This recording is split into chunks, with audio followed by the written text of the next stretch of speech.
Hi, this is Northward Councilman Anibal Ramos Jr. I'm hoping that you and your family are safe during these very difficult times. And I'm here today to talk to you a little bit about some of the executive orders that have been signed by Governor Murphy, and also the declaration of an impact zone by Mayor Baraka.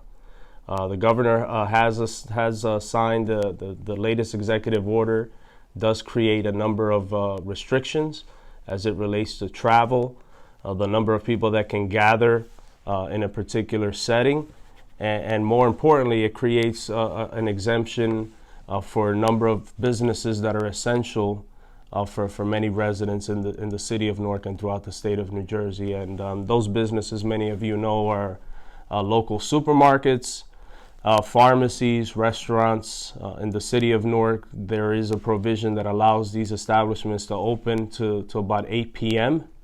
The mayor has signed and has designated the entire city of Newark as a restriction zone.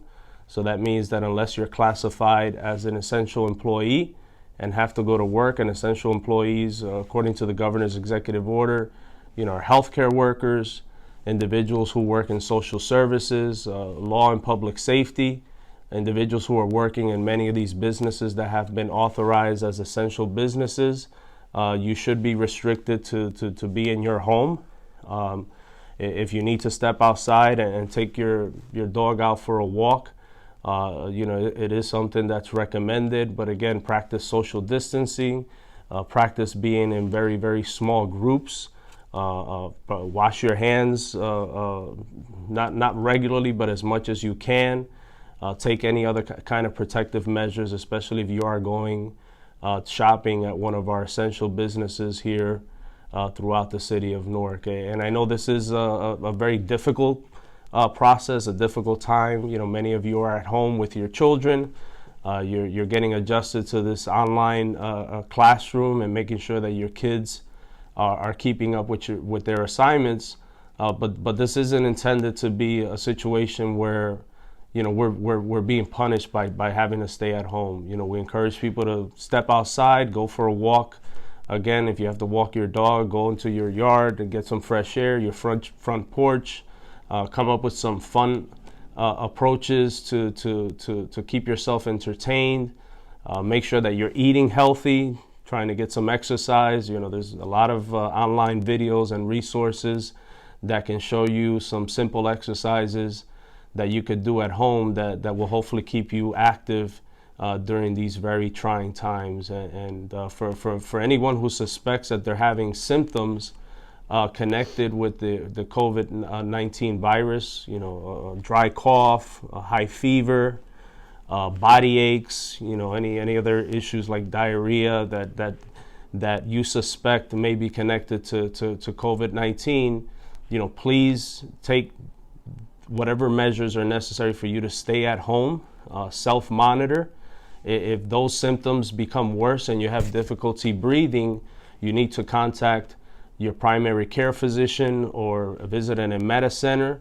And in the worst situation where you definitely are having what you feel is a health emergency, you should visit an emergency room. And please take note that our local hospitals are being inundated with a lot of patients these days. Their resources are limited, but as best you can, try to self-quarantine, self-monitor, and then take advantage of the opportunity to check your symptoms. And if your symptoms worsen, take whatever steps or measures are necessary for you to get the help that you need. We do have some testing resources that have opened up throughout the county and the city. I've been posting on my webpage, Anibal Ramos Jr. / coronavirus, a number of resources related to testing centers. The County of Essex successfully opened this testing center yesterday at Weequahic Park. They do have a registration process that you have to follow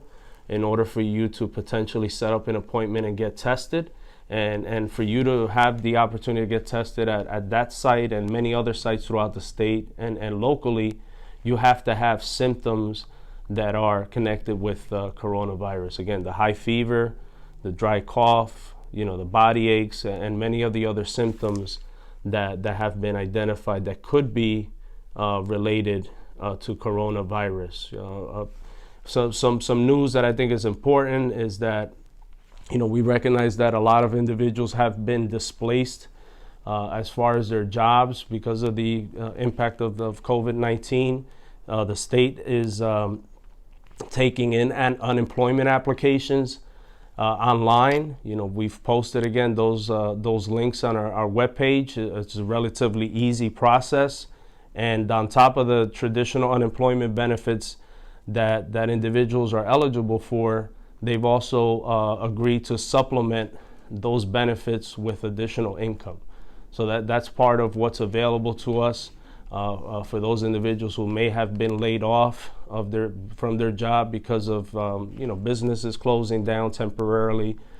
Please file electronically as soon as possible so that you can see whether or not you're eligible for those benefits. For individuals who are receiving SNAP or food stamp benefits, this past week you would have noticed on your card that you did receive a supplement or additional funding.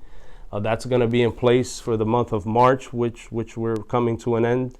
It'll automatically be in place in April, and the state has agreed to waive the time period that your approval stands, meaning that if you're scheduled to come into your county welfare office to recertify for your food stamp, TANF, for other welfare benefits, I would advise you to call if you have not submitted your documentation. But there is a period that the state has authorized as a waiver, which means that you do not have to go into the offices for the foreseeable future, probably for the next 30, 60 days, in order to extend your benefits. But I just want to thank everybody again for your cooperation, your support. The restrictions that are in place are intended to protect all of us. And I'm very confident that if we follow a lot of the restrictions that have been laid out by the governor's office, by the mayor, a lot of the guidance, and we work together, we will get through this. And please do everything you can to check in on your neighbors, check in on your seniors, give phone calls, send an email as part of your daily routine to check on someone else. And as always, we're here to help you in whatever you can. We're at work every day. But more importantly, we're here to serve you.